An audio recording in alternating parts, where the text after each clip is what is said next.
tenemos tiempo, hay capilla ardiente para mencionar que hace apenas un mes que ocurrió la tragedia ocasionada por el desplome del techo de la discoteca Jet Set.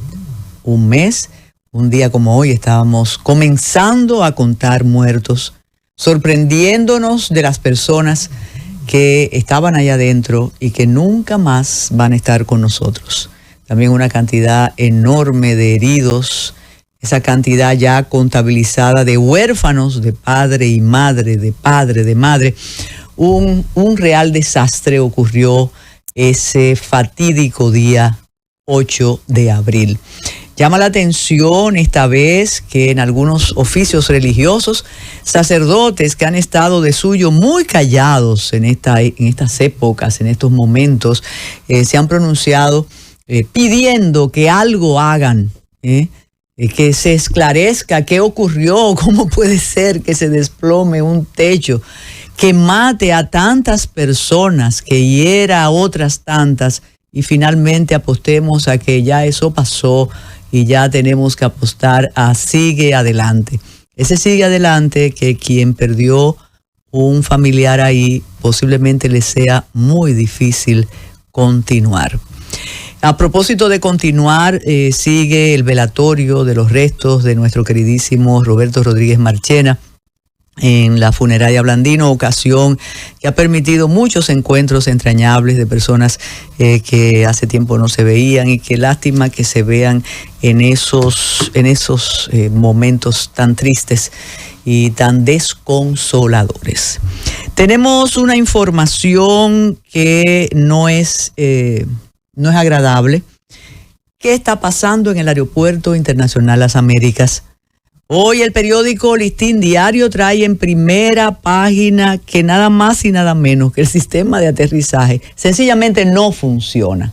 Yo quería y ensayé decirlo de una manera suave, diplomática, pero escuchen esto. El sistema de aterrizaje del Aeropuerto Internacional de las Américas no funciona. ¿Y cuál es el problema? No olviden que el presidente de la República le extendió la concesión a la compañía privada que administra el aeropuerto, pero por una cantidad de años impensable, incalculable, inédita, le dijo, cojan eso hasta que llegue la resurrección de Cristo. De modo que, ¿qué le podemos exigir con un contrato, además de lesivo, complaciente? No tenemos nada que exigirle. Por cierto, ellos habían prometido hacer una extensión de la infraestructura de las instalaciones del Aeropuerto Internacional de las Américas, además enmendar todos esos detalles que provocan las quejas, desde las instalaciones sanitarias pésimas hasta los pasillos, las paredes, pero ellos salieron gananciosos. Lo que nos dijeron, además, un grupo de notables avaló ese regalo que le hizo el Poder Ejecutivo a esa empresa, porque dejémonos de subterfugios, dejémonos esta vez de diplomacia. Y ahora, ¿a quién nos quejamos o con quién nos quejamos? El Poder Ejecutivo no puede exigirle nada. Siempre las autoridades que administran el AILA salen a los medios y dicen, no pasa nada, no pasa nada. Señores, esta es una isla que vende y compra turismo.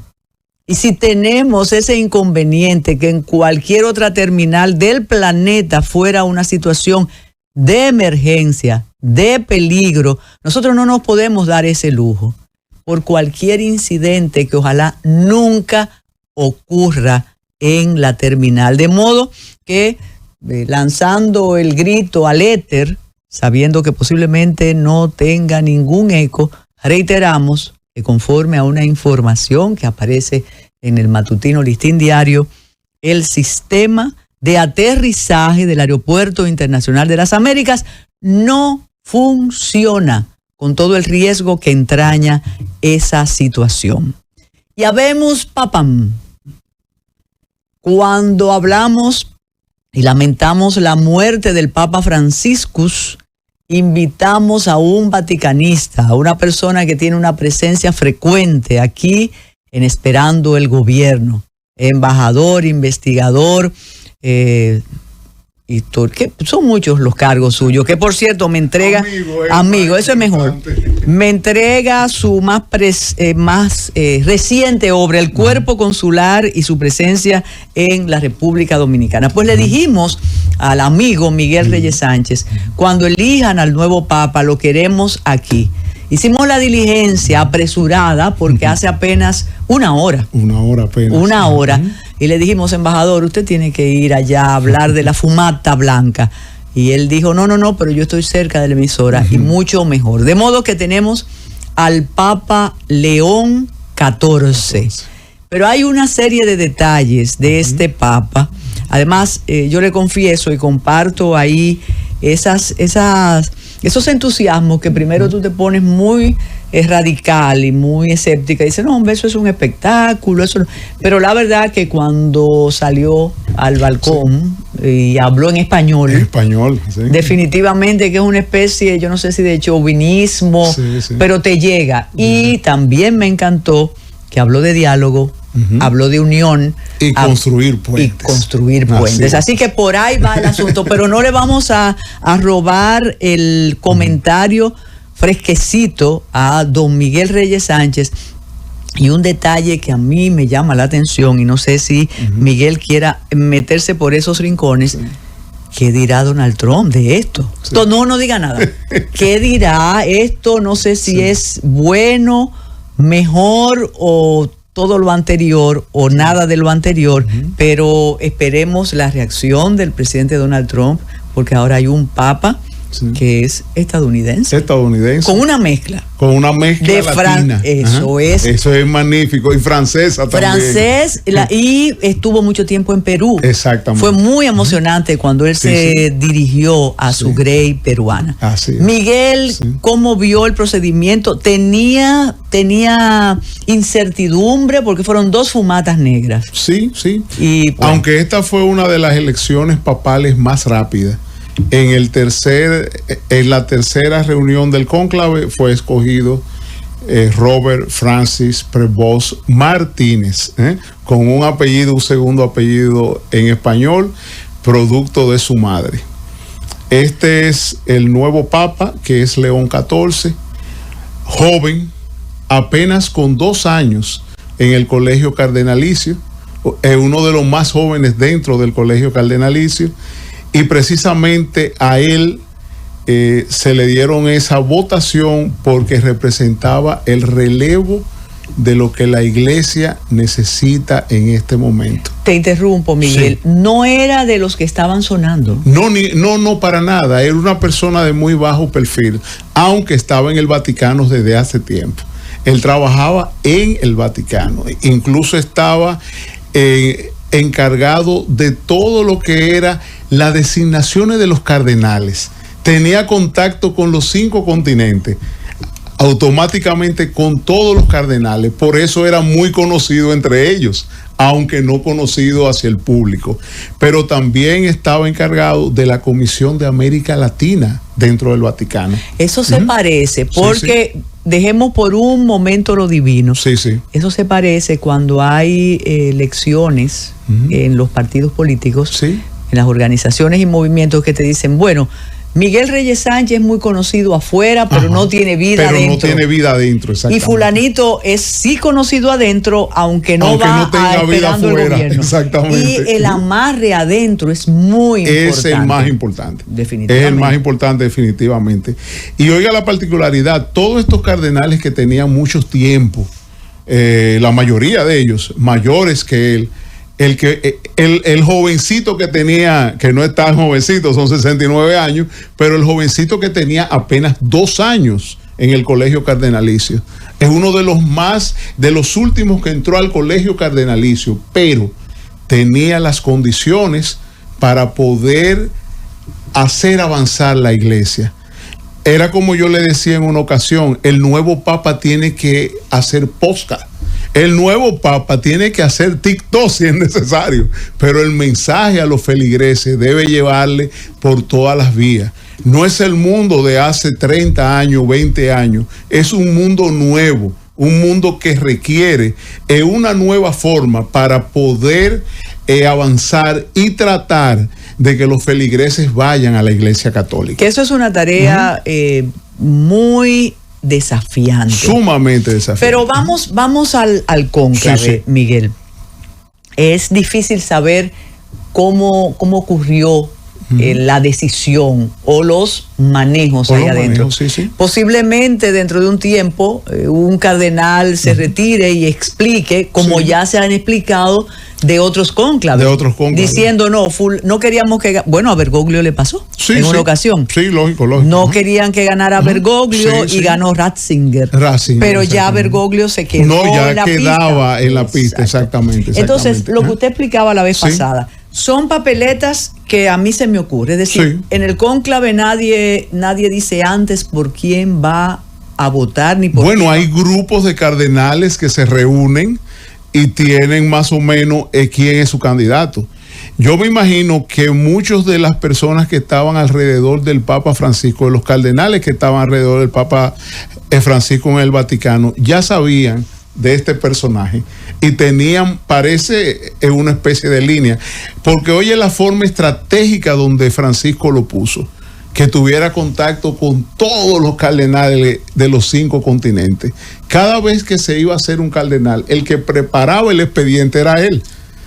Entonces era un lazo totalmente con cada uno de los cardenales nuevos.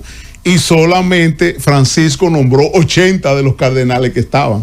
Él sacó 89 votos, que es las 2/3 partes de los miembros del colegio cardenal. ¿Se considera importante esa votación?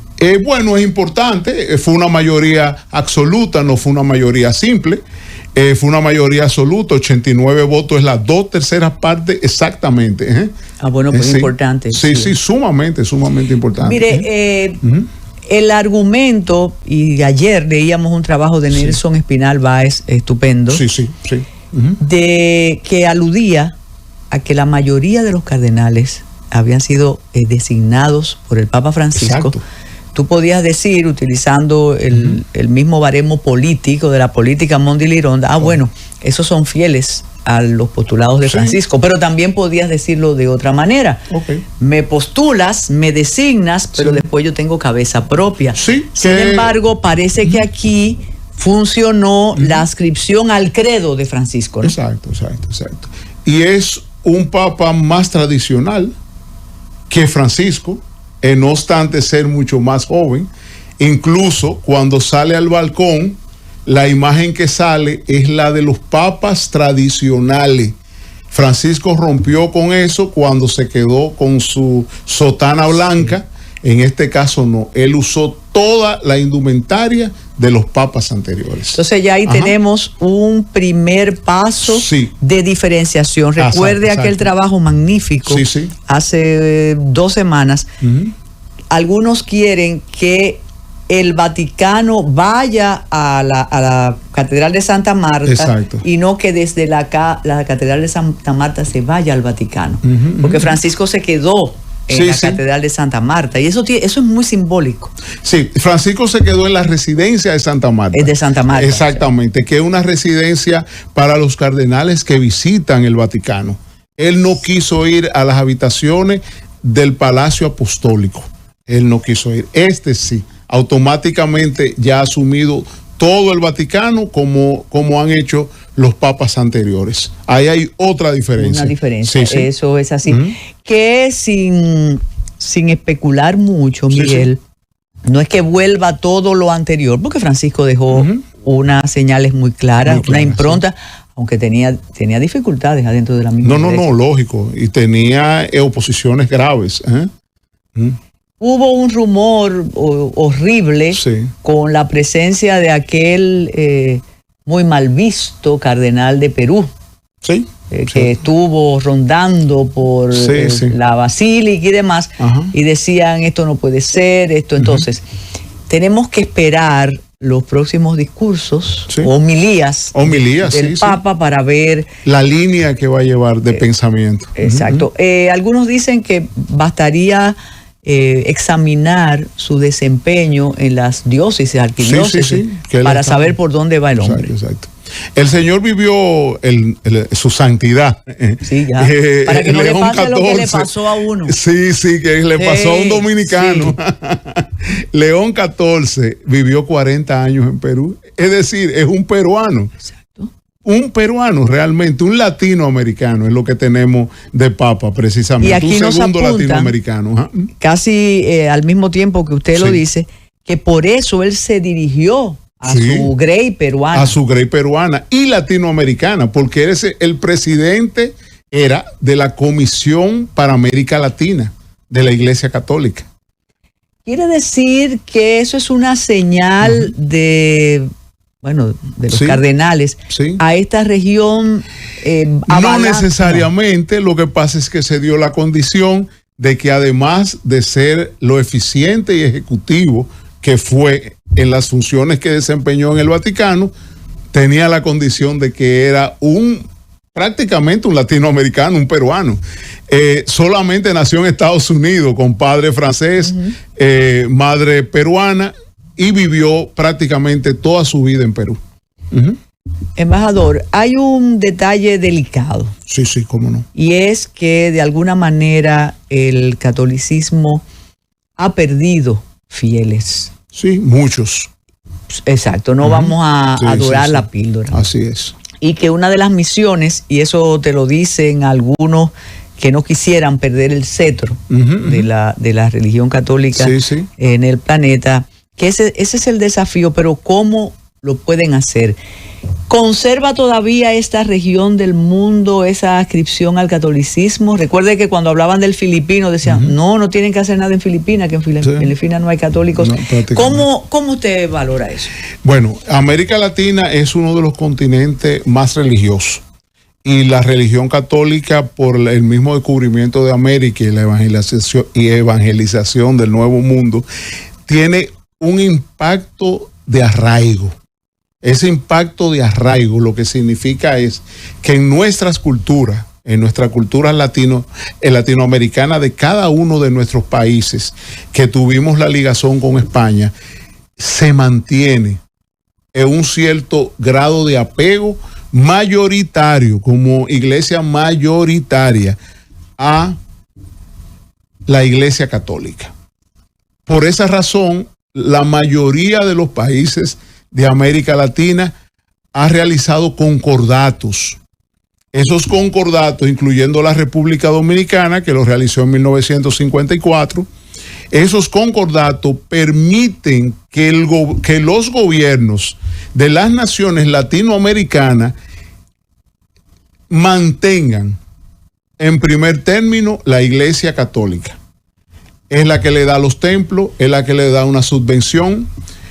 El nuncio apostólico de su santidad pasa a ser el decano del cuerpo diplomático de cada uno de esos países latinoamericanos. México no lo tiene así, pero la mayoría de países latinoamericanos tenemos concordato. Y en la República Dominicana vamos un poco más lejos. El capellán de las Fuerzas Armadas siempre es el arzobispo de Santo Domingo o el cardenal. Como hablábamos en un programa pasado, nos recordábamos también del padre Santana Marcano, que fue general de brigada de la Fuerza Aérea, pero el cardenal Nicolás de Jesús López Rodríguez tiene aún el rango de mayor general. Yo le tengo un dato que me encanta, este intercambio. Por el privilegio que uno tiene de dirigirse a tantas personas. Y nosotros tenemos una audiencia de oro en La Vega, y sobre todo de una persona muy apreciada, que es el magistrado de la Mota Contín. ¿Cómo no? Un y él nos anota esto que yo sé que usted le va a disfrutar al máximo. Me dice Fray Carlos, dice el magistrado de la Mota Contín, que ha estado varias veces en La Vega, en los 50 años del colegio y en varias celebraciones más, ya que era el superior general de la Orden Agustina en el Colegio Agustiniano. Sí, él es agustiniano, precisamente. Pero qué interesante, es decir, que hemos tenido el Papa, ese dato no lo tenía, en la República Dominicana. Pero qué dato más interesante. Varias veces. Y varias veces. Gracias, magistrado, por ese. Muchas gracias al magistrado Mota. Que además empiecen a sacar las fotos. Ajá. Y otro enfoque, otro elemento. Recordemos que el Papa Franciscus era jesuita. Jesuita, exactamente. Y los jesuitas, tienen su historia, su poderosa historia. Los agustinianos son distintos. Son distintos. Es una orden diferente. Totalmente. Señores, hemos tenido a León XIV aquí. En La Vega. Impresionante. Mire, qué buen dato. Muy agradecido por ese dato. Lo trae usted. Tenemos que hacer una pausa para poder abrir los regalos que nos trajo Carolina. Qué bien, y seguir con los comentarios que ella trae. Y regresamos de inmediato porque habemos papam. Adelante, Fariña. El presidente del Senado, Ricardo de los Santos, juramentó y posesionó a los nuevos miembros de la Cámara de Cuentas para el periodo 2025-2029 y durante el acto exhortó a los funcionarios a desempeñar una labor apegada a la ética con el mayor nivel de transparencia y justicia posible. La Cámara Alta aprobó en primera lectura el proyecto de ley de fomento a la inversión en la República Dominicana, el cual establece el marco legal y normativo aplicable a la inversión nacional y extranjera, regulando los derechos y obligaciones de los inversionistas con el propósito de incentivar mayores flujos de capital y contribuir al crecimiento económico del país. El Senado de la República aprobó la resolución que dispone el traslado del Pleno al municipio de Moca, provincia de Espaillat, para celebrar una sesión extraordinaria el 2 de mayo de 2025 en conmemoración de la gesta patriótica del Grito de Moca de 1861. Iniciativa presentada por el senador Carlos Manuel Gómez. Senado de la República Dominicana. Participativo, inclusivo, transparente.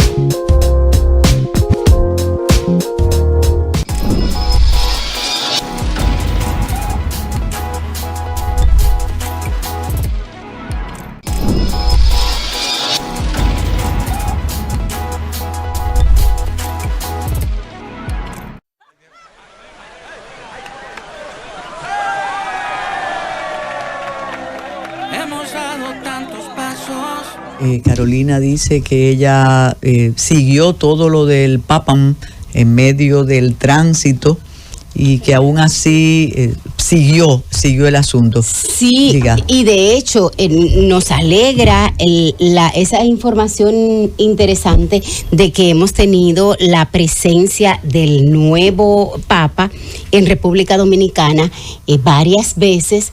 Porque, y en La Vega. Sí, y en La Vega, en la culta olímpica ciudad y carnavalesca ciudad de La Vega.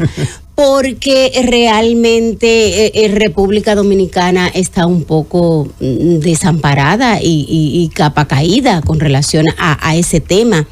Y queremos aprovechar la presencia suya, embajador, para preguntarle ¿cuál usted piensa que podría ser la perspectiva entonces de la República Dominicana en ese sentido, sobre todo en el tema de posibilidad de poder decidir en el Vaticano, por ejemplo, ahora, porque nosotros no tenemos posibilidad de votar o de participar desde hace mucho tiempo? Pero déjame aclararte algo, Carolina. No tenemos posibilidad de tener una representación en el Colegio Cardenalicio porque nuestro cardenal, Nicolás de Jesús Cardenal López Rodríguez, tiene más de 80 años y está enfermo. La feligresía nuestra en la República Dominicana no es tan amplia. Los cardenales se nombran por la cantidad de feligresía. Ejemplo, en España hay 7, en Estados Unidos hay 8 y así sucesivamente. Pero en la República Dominicana nos corresponde un cardenal. ¿Un solo cardenal? ¿Por la población? Por la cantidad de feligresía católica. Ejemplo, Haití tiene un cardenal Y ese cardenal tiene menos de 80 años y ese cardenal estaba en el colegio cardenalicio votando. Nosotros, hasta que no desaparezca, y ojalá que dure muchos años, porque lo quiero mucho, Nicolás de Jesús Cardenal López Rodríguez, no se va a tener otro cardenal. ¿Y quién? Mire qué interesante.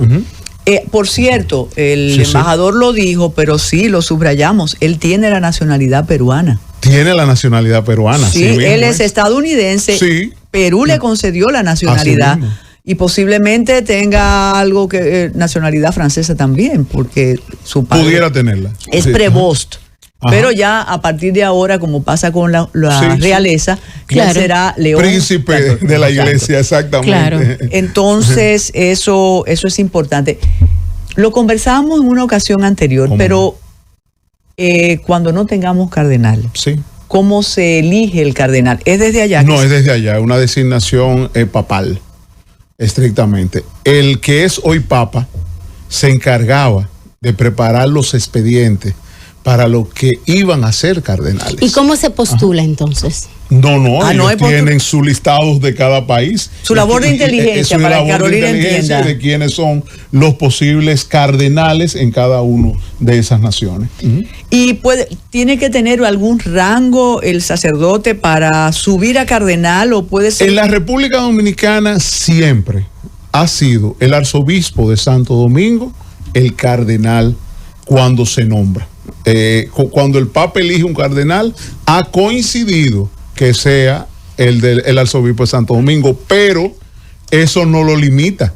Gracias. Pues, nosotros tenemos 2 arzobispos en este momento. Tenemos el arzobispo de Santo Domingo y tenemos el arzobispo de Santiago. ¿Y por qué tenemos 2 arzobispos? No, eso es bien por la cantidad de feligreses que hay en las diócesis. ¿Cómo funciona la jerarquía? No, la jerarquía es clara. El obispo sencillo, seguimos a un segundo plano que son las diócesis. Las diócesis son las diferentes iglesias. Por ejemplo, nosotros tenemos una diócesis en Higüey, tenemos una diócesis en San Juan de la Maguana, tenemos una diócesis en Santiago, tenemos diócesis en Santo Domingo. Y vienen entonces las arquidiócesis, los arzobispos. Entonces tenemos... ¿Ese viene siendo un qué nivel? ¿Un tercer, un cuarto nivel? Bueno, pudiera ser un tercer nivel. Entonces tenemos los arzobispos. ¿Qué son los arzobispos? Los arzobispos son los jefes de área. En nuestro caso se divide en 2 áreas. En el área de Santo Domingo y en el área de Santiago y el Cibao. Entonces tenemos un arzobispo en Santiago que controla todas las diócesis del área del Cibao. Como las 14 provincias del norte. Sí, más podría o menos ser. Y un arzobispo en Santo Domingo que controla todo lo del sur.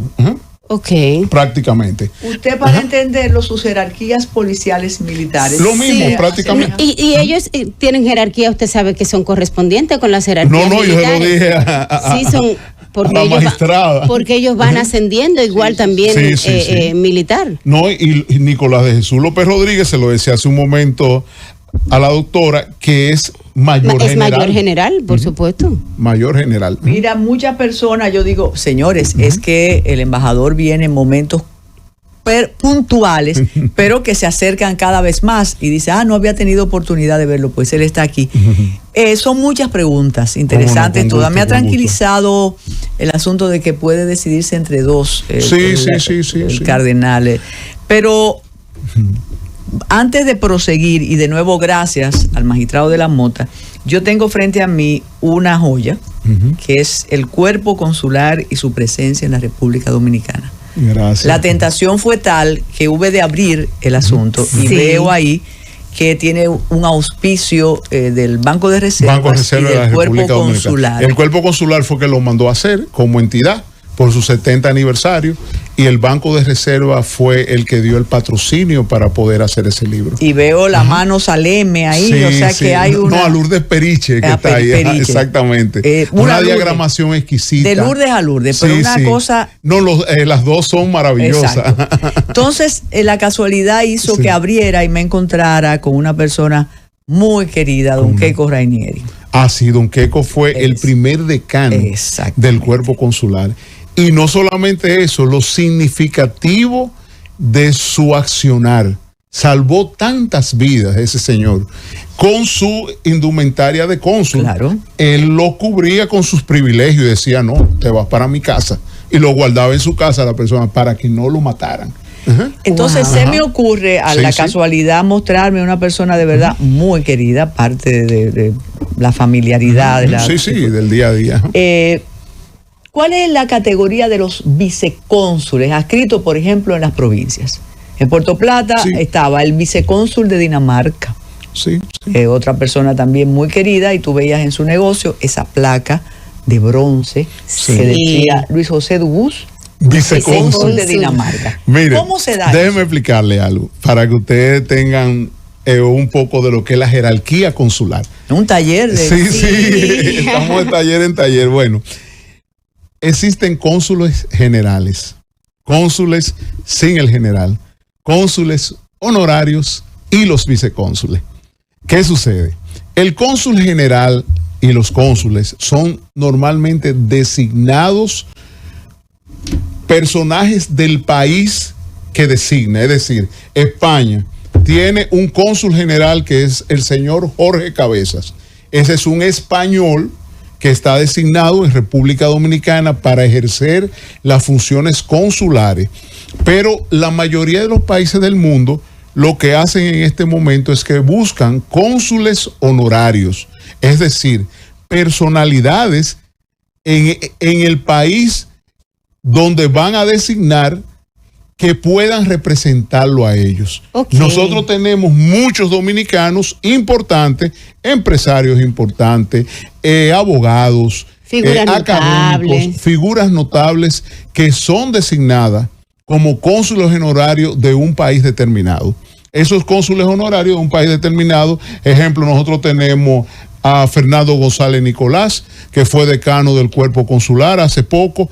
Él era el representante antes de Reino Unido y luego de Malasia, actualmente de Malasia. Pero también podemos nombrar a Enrique de Marchena, a doña Sonia Villanueva, a Raiza Rodríguez, a Jean Antonio H., a Darío Lama, don Eduardo Lama, que murió hace unos días, también fue por mucho tiempo cónsul honorario.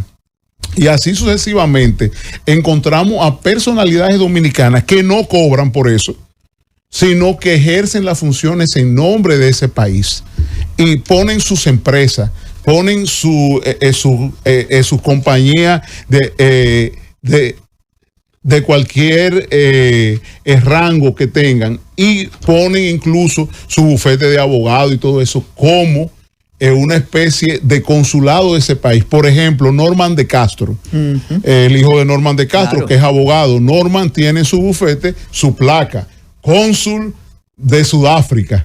Y ahí todo el que quiera algo con Sudáfrica tiene que ir donde Norman de Castro.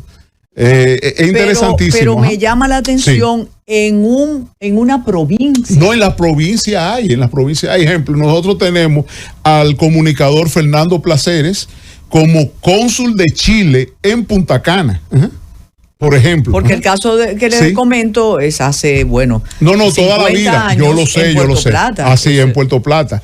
Y vicecónsul es un rango menor al cónsul. Parece que había un cónsul ya designado, lo nombraron vicecónsul. Son designaciones graciosas de las naciones que lo hacen.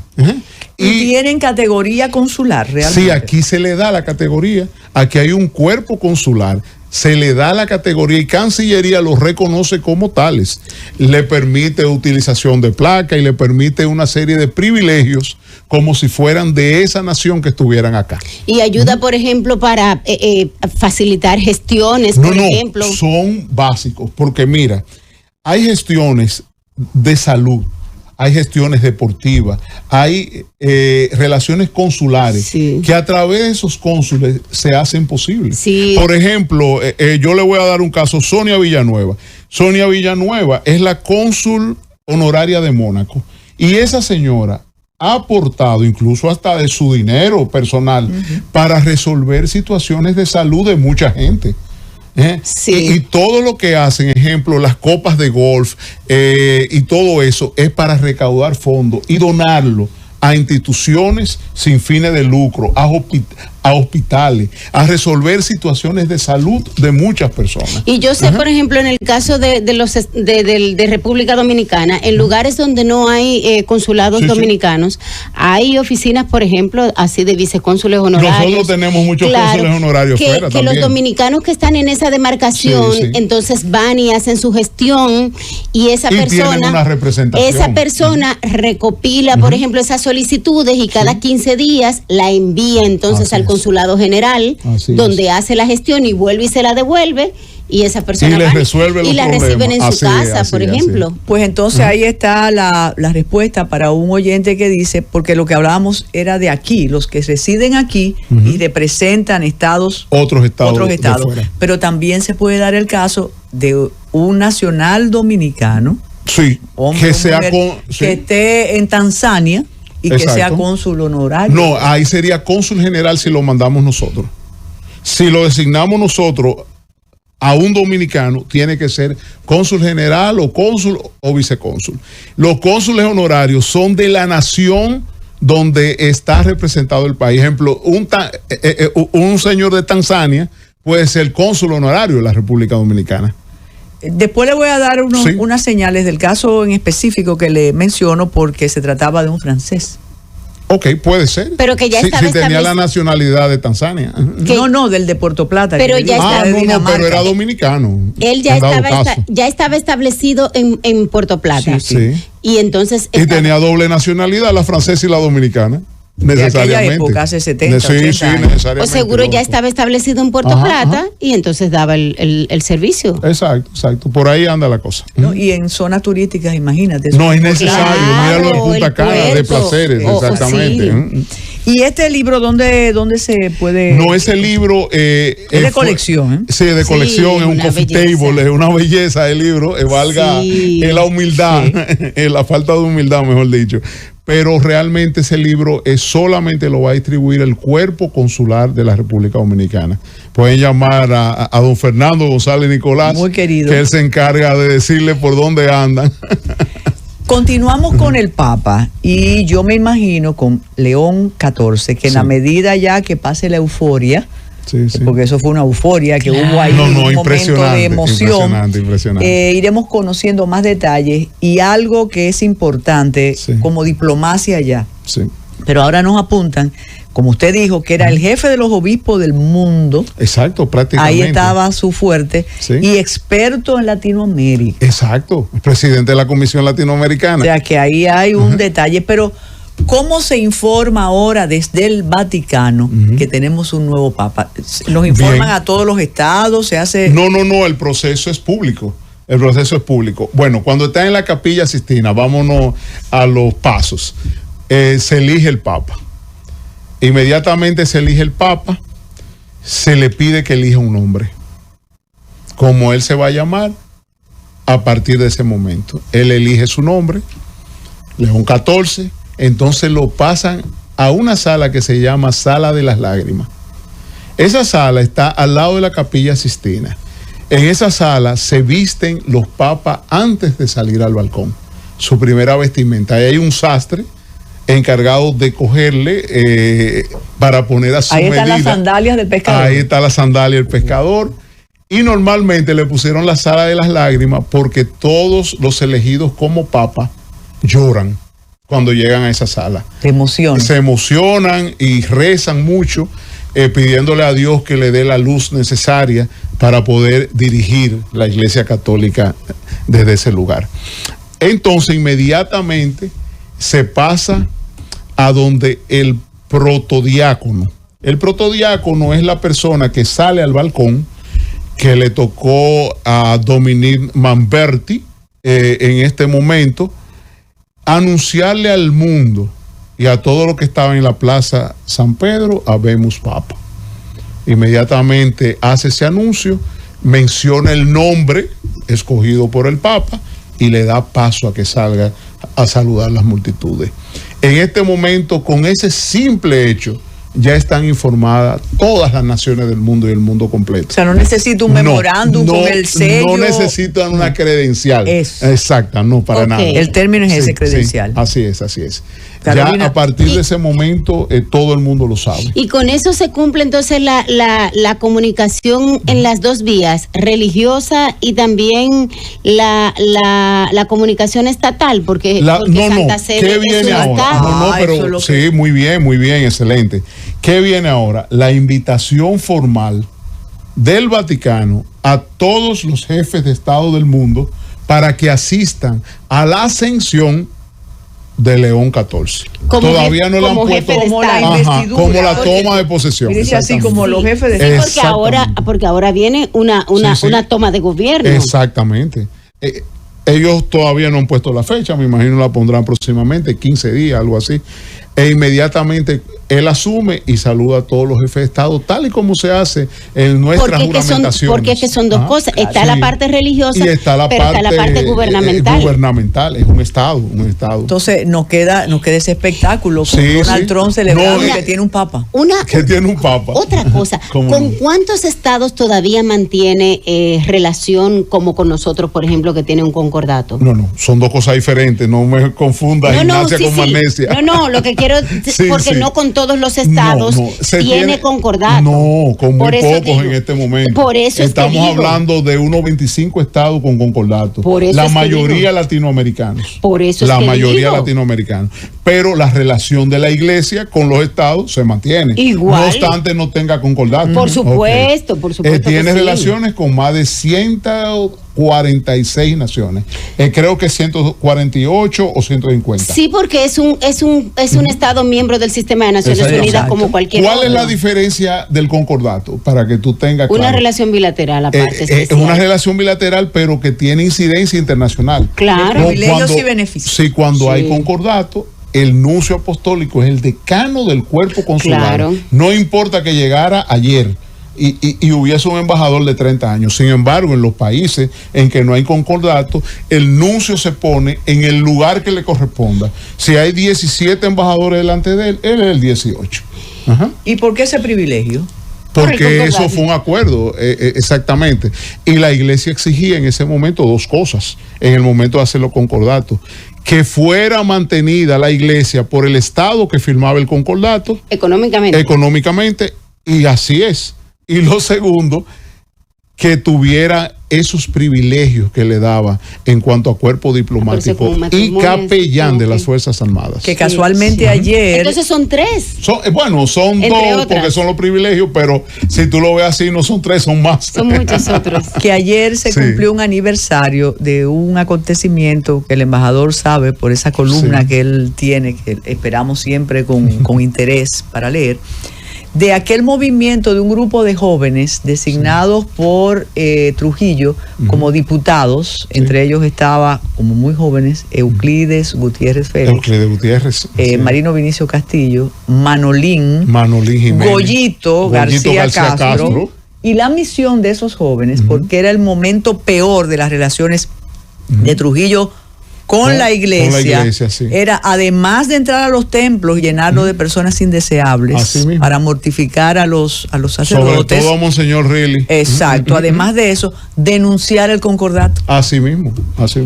¿Cómo cambian las cosas? A propósito del concordato, me preguntan acá que cuántos acuerdos habían, por ejemplo, a principios de siglo o hace un siglo, y que cuáles se han ido eliminando. A principios del siglo no había ningún acuerdo. El concordato dominicano se firma en 1954 con la presencia de Trujillo y Joaquín Balaguer de canciller. Con otros países. No, también fue todos más o menos a mediados del siglo pasado, 1950, 52, 54, aunque había naciones como España que tenía una relación sumamente íntima con la Iglesia Católica. Y asimismo, ejemplo, Reino Unido no tenía relación con la Iglesia Católica, sino que formó su propia iglesia, del siglo pasado, la luterana, exactamente. Los concordatos son a mediados del siglo pasado. ¿Y cuáles se han derogado? Sí. Bueno, puede hablarse de México. Oye, un país tan religioso. Sí, denunció el tratado y el embajador del Vaticano en México, el nuncio, no es el decano del cuerpo del cuerpo diplomático, sino que le toca en el lugar que le corresponda. ¿Y qué repercusión tuvo, por ejemplo, en ese momento cuando pasó eso? No, es un asunto de trato de la libertad de cultos. Ahí en México lo que abrió fue una brecha para que la libertad de culto tuviera igualdad. Y por eso denunció el concordato. Pero hubo algún debate, públicamente sí hubo un impacto, porque de ser católico se pasó a una apertura de cualquier tipo de religión, de la evangélica. Pero se supone que nosotros somos laicos. Nosotros tenemos constitucionalmente libertad de cultos, pero oficialmente tenemos un concordato que tenemos que respetar. Tiene la misma jerarquía que la Constitución de la República. Que de hecho se manipula su cumplimiento. Mira, alguien parece que sintonizó ahora, pero ya nosotros hablamos del perfil de León 14. Exacto. Y de su nacionalidad peruana y de su visita a La Vega. Que habló en español. Que habló en español y habló de puentes. Pero hay algo que estábamos esperando. Yo estaba esperando, no voy a usar el plural. Yo decía, ¿cuáles serán las declaraciones de Donald Trump? Pues el hombre ha dicho que es un gran honor. Qué bueno. Para Estados Unidos. Déjalo ahí. No, hasta ahí. Él ha dicho eso, que es un gran honor. Qué bueno. Mire, ustedes aguantaron la respiración. Bueno, recuérdense que Donald Trump es conservador, después de todo. Un conservador muy particular, pero Donald Trump es conservador. Sí, pero él no tenía que ver mucho con eso. Él se burlaba. Él prefiere eso que el otro lado. Recuerde eso. Bueno, totalmente. Pero también, que no es esa parte. Bien, otro detalle. Nosotros frente bueno, es que ahora tenemos mucho entusiasmo, pero ¿por qué no teníamos el mismo entusiasmo con Bergoglio, si era argentino? Lo que pasa eran los momentos. Gracias. Por ahí va la pregunta. Totalmente. Eran momentos totalmente diferentes. Recuérdense que Bergoglio surge de una renuncia de un papa que quedó activo. Ratzinger, exactamente. Sí, que había ese mismo. Entonces había la dualidad de papas. La dualidad de papas. Hubo dos datos únicos. Sí. La renuncia de un papa en más de 100 años y que se quedara ahí con el otro, coexistiendo los dos. Coexistiendo ambos. Y permaneció por mucho. Ratzinger muere en el 2022, hace 2 años apenas. Entonces, bueno, ya eso no lo podemos saber cómo vendrá.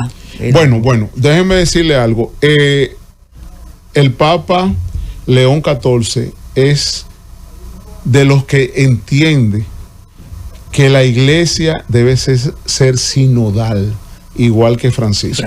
Es decir, apertura a ciertos grupos para poder engrosar la feligresía. No se sorprendan que él venga también con una línea de apertura hacia los grupos LGTB, de apertura hacia que la mujer tenga un papel más activo en la iglesia.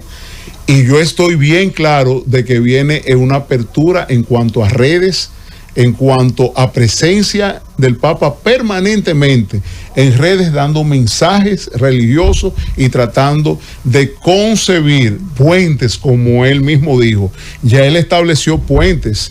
Él fue uno de los que estuvo negociando con China, la situación que se presentó en China.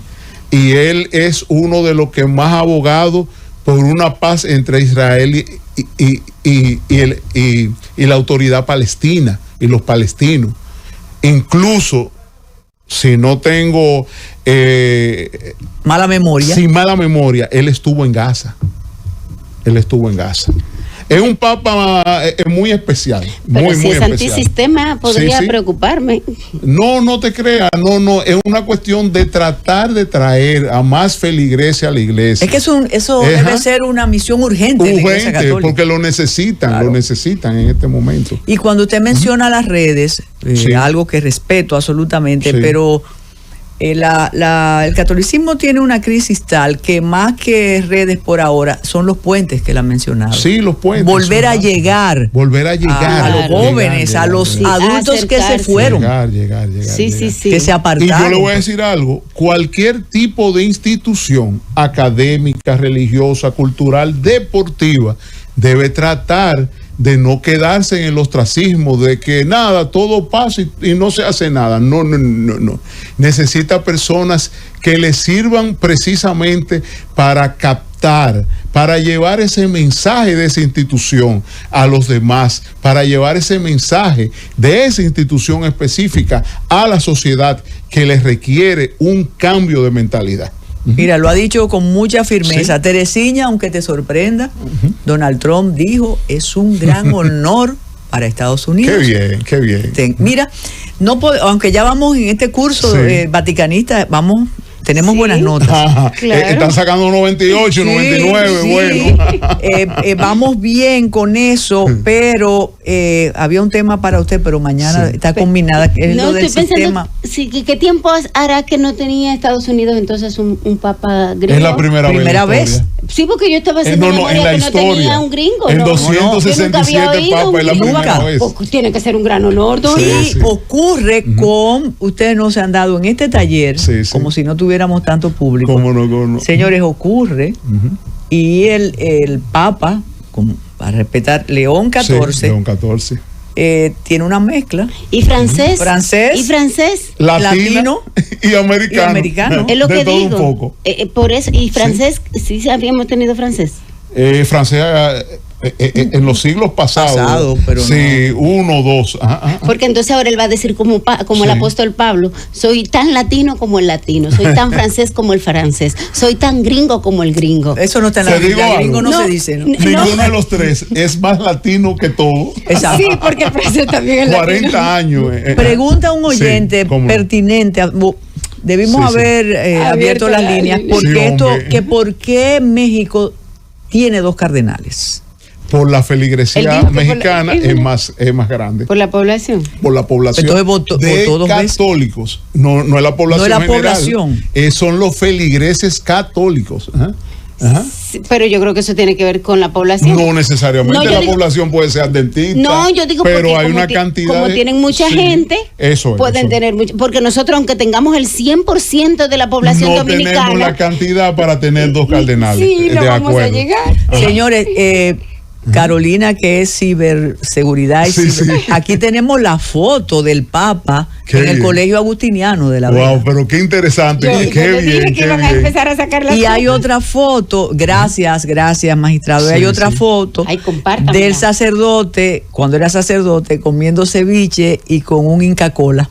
Wow, debe ser en Perú. Claro. Lo que necesita, y ahí dice una católica militante que respeto muchísimo. Qué bueno. La Iglesia Católica necesita una transformación. Y la pregunta también, y debimos tener un religioso, ¿no lo consiguió acaso Bergoglio o comenzó a conseguirlo? Pudo ser. Para mí él dejó su impronta. Y este es uno de los más admiradores de la impronta de Bergoglio, realmente. Y era una persona cercana, trabajaba con él en el Vaticano.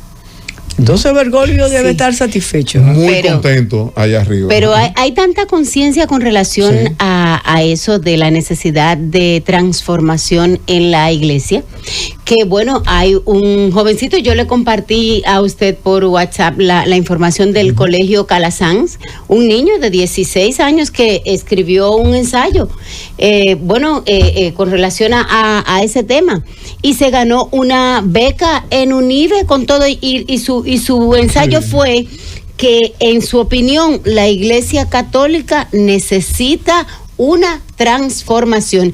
Y era de estos ensayos que son cerrados. Sí.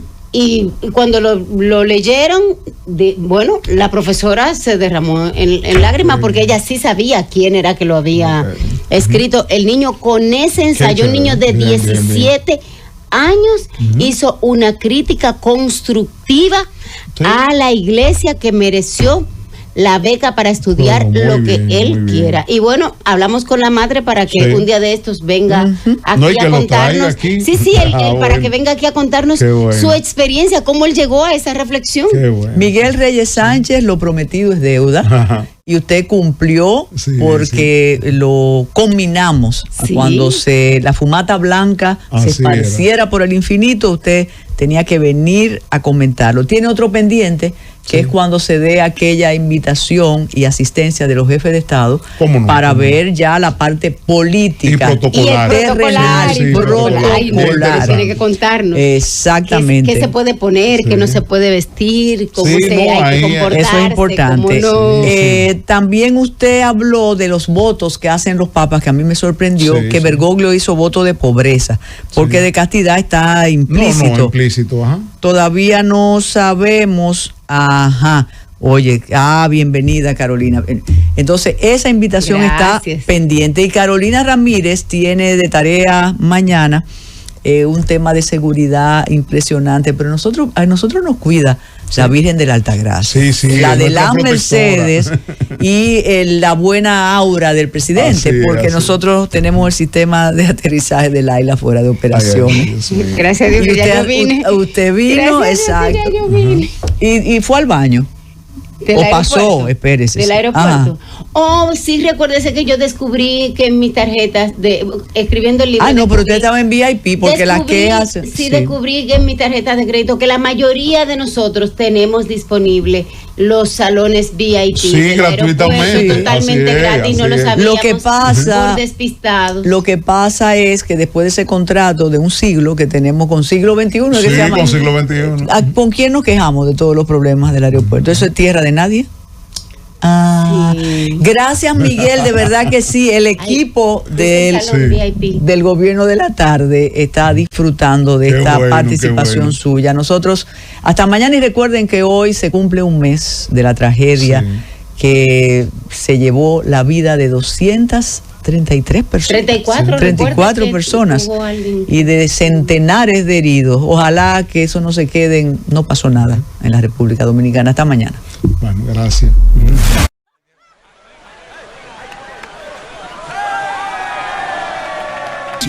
En ser el banco de todos los dominicanos. Hoy, con más